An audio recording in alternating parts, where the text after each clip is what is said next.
നാളെ ഉമ്മക്ക് വേണ്ടി ജീവിച്ചില്ലേ എന്ന് ചോദിക്കുന്ന സമയത്ത് നിങ്ങൾ സൈലന്റ് ആവാൻ പാടില്ല. നിങ്ങൾക്ക് വേണ്ടി ജീവിക്കാം. പഠിപ്പ് മരണം വരെ പഠിച്ചുകൊണ്ടിരിക്കണം. ആ ഒരു മെന്റാലിറ്റിയാണ്. നീ എടുത്ത തീരുമാനം നാളെ നിന്നൊരു ടീച്ചർ ആക്കും, അത് ഉറപ്പാണെന്നുള്ള ഒരു എനിക്ക് പറ്റും. ആ ഒരു ഉമ്മയായാൽ അല്ലെങ്കിൽ ഒരു അമ്മയായാൽ ഒരിക്കലും നമ്മൾ നമ്മുടെ എഡ്യൂക്കേഷൻ അവിടെ സ്റ്റോപ്പ് ചെയ്യേണ്ട ഒരു സിറ്റുവേഷൻ നമുക്ക് വരേണ്ടതില്ല.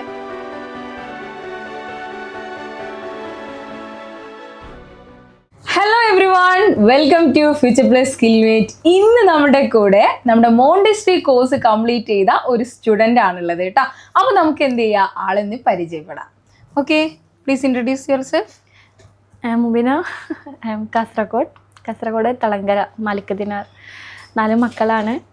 മൂത്തവന് 2ാം ക്ലാസ്സിൽ പഠിക്കുന്നു, പിന്നെ 1ാം ക്ലാസ്, LKG, പിന്നെ ഒരു 1 year ബേബി. ഓക്കെ, അപ്പൊ 4 മക്കളുടെ ഒരു ഉമ്മയാണ് നമ്മളുടെ മുന്നിലുള്ളത് അല്ലേ. അപ്പൊ ഒരു മോണ്ടിസറി കോഴ്സ് എന്നൊക്കെ പറയുന്ന സമയത്ത് നമുക്ക് ആളോട് തന്നെ ചോദിച്ചു നോക്കാം. ഇത്രയും ഒരുപാട് കാര്യങ്ങൾ ആളും സ്ട്രഗിൾ ചെയ്തിട്ടുണ്ടാവും അല്ലെ ഈ ഒരു ഓപ്ഷനിലേക്ക് എത്താൻ വേണ്ടിയിട്ട് അല്ലെ. എന്തായിരുന്നു ആളുടെ കരിയർ ബ്രേക്ക് ഉണ്ടോ അതോ കണ്ടിന്യൂസ് ആയിട്ട് പഠിച്ചാണോ, എങ്ങനെയാണ്? 10 year +2 കഴിഞ്ഞിട്ട് 1 year പഠിപ്പിക്കാൻ പോയിരുന്നു സ്കൂളില്. TBMൽ ടീച്ചറായിട്ട് വർക്ക് ചെയ്തിരുന്നു. പിന്നെ മാരേജ് കഴിഞ്ഞു, പിന്നെ പോയിട്ടില്ല. അങ്ങനെ 10 year ഗ്യാപ്പ് വന്നു. പിന്നെ വിചാരിച്ചു കുറച്ച് എൻ്റെ 3ാമത്തെ മകൾ കുറച്ച് വലുതായ സമയത്ത് തുടങ്ങിയാൽ എന്താ, അങ്ങനെ ഒരു പ്ലാൻ ഉണ്ടായിരുന്നു. അപ്പോഴാണ് പ്രഗ്നന്റ് ആയത്. എന്നാലും പ്രശ്നമില്ല, ആ സമയത്ത് കണ്ടിന്യൂസ് ചെയ്യാമെന്ന് വിചാരിച്ചിട്ട് കുറേ സ്ക്രോൾ ചെയ്തിട്ട് ഇൻസ്റ്റാഗ്രാമിൽ ആ ടൈമിൽ ആണ് സ്കിൽമേറ്റ് കണ്ടത്. അപ്പോൾ എല്ലാം എൻക്വയറി ചെയ്തായിരുന്നു. എല്ലാവരും ഇങ്ങോട്ടേക്ക് കോണ്ടാക്ട് ചെയ്തു. പക്ഷേ ഒരു സർ, ഷാറൂൺ സർ തോന്നുന്നു, ആ സാറിൻ്റെ ഒരു സംസാരത്തിൽ മനസ്സിലേക്ക് ഭയങ്കര ഒരു കോൺഫിഡൻസ് വന്നു. ഓക്കെ, അപ്പൊ നമ്മുടെ ഷാരൂൺ സാർ അല്ലെ, നമ്മുടെ ഓപ്പറേഷൻ മാനേജർ ഫ്യൂച്ചർ പ്ലസ് സ്കിൽമേറ്റിന്റെ സാറിന്റെ ഒരു കോൺഫിഡൻസ് അല്ലെ, സാറ് തന്നൊരു ധൈര്യമാണ്, മോട്ടിവേഷൻ. എന്നെ കൊണ്ട് പറ്റും, ഇത് നിന്നെ കൊണ്ട് പറ്റും. എന്നോട് പറഞ്ഞ ഒരു വാക്കുണ്ട്, നീ എടുത്ത തീരുമാനം നാളെ നിന്നൊരു ടീച്ചർ ആക്കും, അത് ഉറപ്പാണെന്നുള്ള ഒരു എനിക്ക് പറ്റും ആ ഒരു പക്ഷെ ആദ്യം എല്ലാതും ഇത് സംസാരിക്കുന്ന സമയത്ത് എല്ലാവരോടും സംസാരിക്കുന്നത് പ്രശ്നമില്ല, ഫീസാണ്, അങ്ങനെ ഇങ്ങനെ ആ ഒരു മൈൻഡ് ആയിരുന്നു. ഫീസാണ് കൂടുതൽ, അങ്ങനെയൊക്കെ ഞാനിങ്ങനെ എല്ലാവരും എൻക്വയറി ചെയ്തു, അവോയ്ഡ് ചെയ്തു. പിന്നെ സാറ് സംസാരിച്ച ഇതിനെ കൊണ്ട് പറ്റും, ആരും മോട്ടിവേറ്റ് ചെയ്യാൻ ആളുണ്ടല്ലോ. ഒരുപാട് ആളുകൾ ഇപ്പൊ പ്രത്യേകിച്ച് ഇയാളെ കുറിച്ച് പറയുകയാണെങ്കിൽ പിന്നെ ഒരുപാട് ഈ ഫാമിലി കുഞ്ഞുങ്ങളായി അല്ലെങ്കിൽ കുടുംബമായി പിന്നെ നമുക്ക് ഇതിനൊന്നും സമയമില്ല, ഇനി നമ്മൾ വീട്ടിൽ ഒതുങ്ങി നിൽക്കണം അല്ലേ, നമ്മുടെ കാര്യങ്ങളിലൊന്നും എന്റെ മെന്റാലിറ്റി എന്ന് വെച്ചാൽ നമുക്ക് വേണ്ടി അവിടെ നമ്മൾ ലൈഫായിട്ട് കളയാണ് അല്ലേ. ശരിക്കും എനിക്ക് പറയാനുള്ളത് നമ്മുടെ ഇതുപോലെയുള്ള ഒരുപാട് ആളുകളോടാണ്, ഒരു ഉമ്മയായാൽ അല്ലെങ്കിൽ ഒരു അമ്മയായാൽ ഒരിക്കലും നമ്മൾ നമ്മുടെ എഡ്യൂക്കേഷൻ അവിടെ സ്റ്റോപ്പ് ചെയ്യേണ്ട ഒരു സിറ്റുവേഷൻ നമുക്ക് വരേണ്ടതില്ല. പക്ഷെ നമ്മളാണ് അവിടെ ബ്രേക്ക് ചെയ്യുന്നത്, അല്ലെങ്കിൽ നമ്മളാണ് അവിടെ എന്ത് ചെയ്യുന്നത്, അത് നമ്മളാണ് അവിടെ ബ്ലോക്ക് ചെയ്യുന്നത്. നമുക്കൊരു കോൺഫിഡൻസ് ഉണ്ടെങ്കിൽ നമുക്ക് തീർച്ചയായിട്ടും നമുക്ക് മുന്നോട്ടേക്ക് കൊണ്ടുവരാം. അപ്പൊ ഇയാൾ പറഞ്ഞു, നമ്മുടെ സാറിനെ കുറിച്ച് പറഞ്ഞു അല്ലെ, സാറ് മുന്നോട്ടേക്ക് വെച്ച തീരുമാനം അല്ലെ, മേ ബി സാറിന്റെ ഒരു സംസാരമായിരിക്കാം ആളെത്തിച്ച്, എന്നാലും ആൾക്ക് എന്തുണ്ട്, ഉള്ളിലൊരു കോൺഫിഡൻസ് ഉണ്ട്. സോ അതിന് ഫ്യൂച്ചർ പ്ലസ് സ്കിൽമേറ്റിന് വളരെ സന്തോഷം കേട്ടതിൽ കേട്ടോ. ഓക്കെ, എൻ്റെ മെൻറ്റാലിറ്റി വെച്ചാൽ പഠിപ്പ് മരണം വരെ പഠിച്ചുകൊണ്ടിരിക്കണം, ആ ഒരു മെൻറ്റാലിറ്റിയാണ്. പക്ഷേ എനിക്ക് ക്രിയേറ്റിവിറ്റി ആയിട്ട് ഓരോന്നും ചെയ്തുകൊണ്ടിരിക്കണം. ക്രിയേറ്റിവിറ്റിയെ കുറിച്ച് പറയുന്ന സമയത്ത് ഞാൻ കുട്ടികൾ അത് ബെറ്ററാണ്. നമുക്ക് ക്രിയേറ്റിവിറ്റി എങ്ങനെ നമ്മുടെ എഡ്യൂക്കേഷൻ ക്രിയേറ്റിവിറ്റി ആയിട്ട് കൊണ്ടുവരാനുള്ള ഒരു കോൺസെപ്റ്റ് ആണ് ഈ മോണ്ടിസറി എന്ന് പറയുന്നത്. 4 കുഞ്ഞുങ്ങൾ ഉണ്ടായിട്ട് മോണ്ടിസറി കോഴ്സിൽ പഠിച്ച് എന്തെങ്കിലും അവരിലേക്ക് എന്റെ മക്കൾക്ക് എത്തിക്കണം. എന്റെ മോനെ ഒരു സ്കൂളിൽ ചേർത്ത ടൈമിൽ അവർ ബൈ ഹാർട്ട് സിസ്റ്റമാണ്.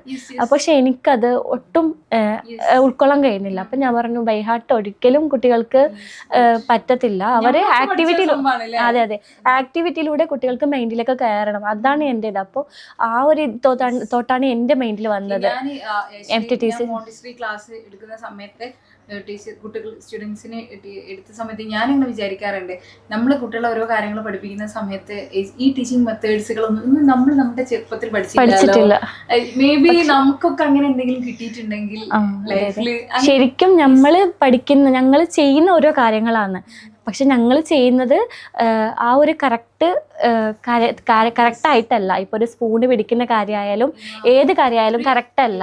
ഒരു ചൈൽഡ് ലേണിംഗ് എന്ന് പറയുന്നത് ഒരിക്കലും നമ്മൾ കുട്ടികളെ ബുക്ക് കൊണ്ട് വായിക്കുന്നത് മാത്രമല്ല. ഇപ്പൊ മേ ബി ഒരു കുട്ടികളെ ഒരു ബ്ലോക്സ് വെച്ച് കളിക്കുകയാണെന്ന് വിചാരിക്കാം. നമ്മൾ പലപ്പോഴും കുട്ടികളെ ബ്ലോക്സ് വെച്ച സമയത്ത് നമ്മൾ ഉമ്മമാര് ചെയ്യുന്നത്, ഞാനൊരു മദറാണ്, നമ്മൾ എന്താ പറയാ, കുട്ടികളോട് എന്താ പറയാ, ബ്ലോക്സ് കടിച്ച് അവിടെ ആക്കരുത് ഇവിടെ. പക്ഷെ മക്കൾക്ക് അവിടെ ക്രിട്ടിക്കൽ തിങ്കിങ് എന്ന് പറഞ്ഞ ഒരു സംഭവം അവിടെ വരുന്നുണ്ട് കേട്ടോ.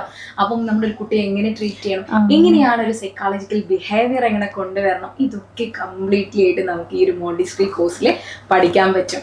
അത് മാത്രമല്ല, ഈ മോണ്ടിസറി കോഴ്സ് എന്ന് പറയുന്നത് വെറും 6 മാസം കൊണ്ടാണ് നമുക്ക് കംപ്ലീറ്റ് ചെയ്യാൻ പറ്റുന്നത് അല്ലേ.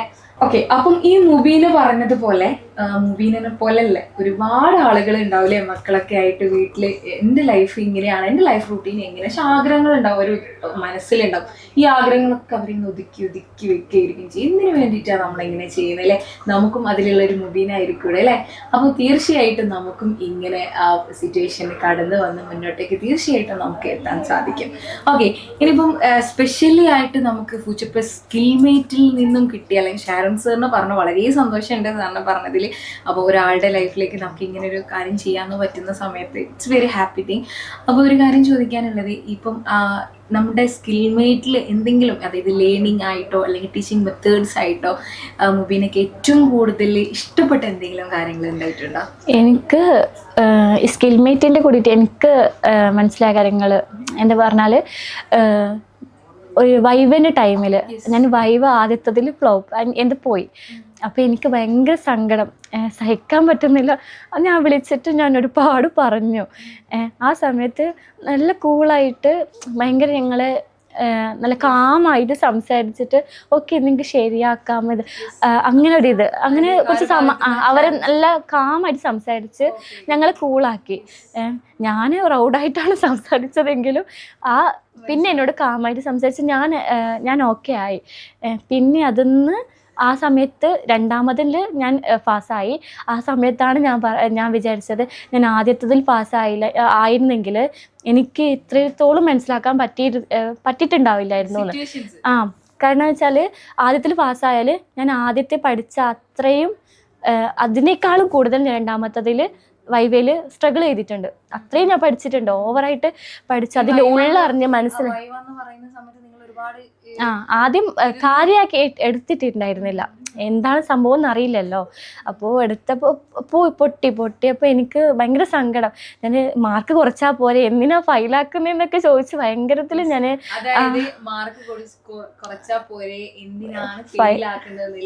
നമുക്ക് ഏറ്റവും ഒരു കാര്യം പറയാനുള്ളത്, നമുക്ക് നല്ല ടീച്ചേഴ്സിനെ വേണം. നിങ്ങൾ ടീച്ചറാണ് ഇപ്പോൾ.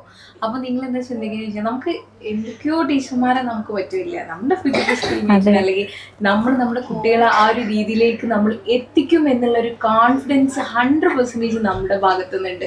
ഓക്കെ, അത് തന്നെ രണ്ടാമത്തതില് ഞാൻ അത്രയും മനസ്സിലാക്കി അതിലെന്തൊക്കെയാണെന്നൊക്കെ മനസ്സിലാക്കി. അപ്പം ഞാൻ വിചാരിച്ചു ആദ്യത്തിൽ ഞാൻ പാസ്സായാലും ഇത്രത്തോളം ഞാൻ മനസ്സിലാക്കി പഠിച്ചിട്ടുണ്ടാവില്ലായിരുന്നു. ഇത് രണ്ടാമത്തെ ആയതുകൊണ്ട് കൂടുതൽ അതിൻ്റെ ഉള്ളറിഞ്ഞ് മനസ്സിലാക്കി പഠിക്കാൻ എനിക്ക് സാധിച്ചു. അതുകൊണ്ട് ഞാൻ പിന്നെ എനിക്ക് വിളിച്ചിട്ട് താങ്ക് യു പറയണമെന്ന് എനിക്ക് ആഗ്രഹം ഉണ്ടായിരുന്നു. വിളിച്ചിട്ട് അന്ന് റൗഡായിട്ട് സംസാരിച്ചതിൽ സോറി പറയണമെന്നുണ്ടായിരുന്നു.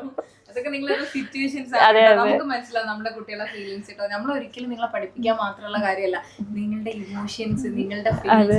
നിങ്ങൾ ഇവിടെ ഒരു അഡ്മിഷൻ എടുത്തു വെച്ചാൽ നിങ്ങൾ നമ്മുടെ ഫാമിലി. അപ്പൊ അവര് പറഞ്ഞൊരു കാര്യമുണ്ട് ആ സമയത്ത്, നിങ്ങൾ മാർക്ക് കുറഞ്ഞാല് നാളെ ഇന്റർവ്യൂവിൽ പോകുന്ന ടൈമില് നിങ്ങൾക്ക് അതൊരു ബാഡായിട്ട് കാണും. പക്ഷെ നമ്മൾ അങ്ങനെയല്ല ഇതിൽ കാണുന്നുള്ളത്. നിങ്ങൾ അതിൽ ഫുൾ മാർക്ക് എടുത്തിട്ട് അങ്ങനെ പാസ്സായിട്ട് പോകണം, അല്ലാതെ ഒരു മാർക്ക് ജസ്റ്റ് പാസ് അല്ല പോണം. ആ ഒരു വാക്ക് ഇപ്പോഴും എന്റെ മൈൻഡിലുണ്ട്. വേറെ എല്ലാവരോടും നിങ്ങൾക്ക് വേണ്ടി ജീവിക്കുക. മക്കളൊരു സൈഡ് ഉണ്ടാവും. നാളെ ഉമ്മക്ക് വേണ്ടി ജീവിച്ചില്ലേന്ന് ചോദിക്കുന്ന സമയത്ത് നിങ്ങൾ സൈലന്റ് ആവാൻ പാടില്ല. നിങ്ങൾക്ക് വേണ്ടി ജീവിക്കാം. അതെ, നാളെ ഒറ്റയ്ക്കാവുന്ന സാഹചര്യം വരും. വന്ന വ്യക്തിയാണ് ഞാൻ. അതുകൊണ്ട് പറയാണ്, നിങ്ങൾക്ക് വേണ്ടി ജീവിക്കുക, നിങ്ങൾക്ക് വേണ്ടിയിട്ട് നിങ്ങൾ ടൈം സ്പെൻഡ് ചെയ്യുക. ഓക്കെ, താങ്ക് യു മുബീന, നമ്മുടെ കുറെ സമയം ചെലവഴിച്ചതിലേക്ക് thank you so much. Okay, thank U.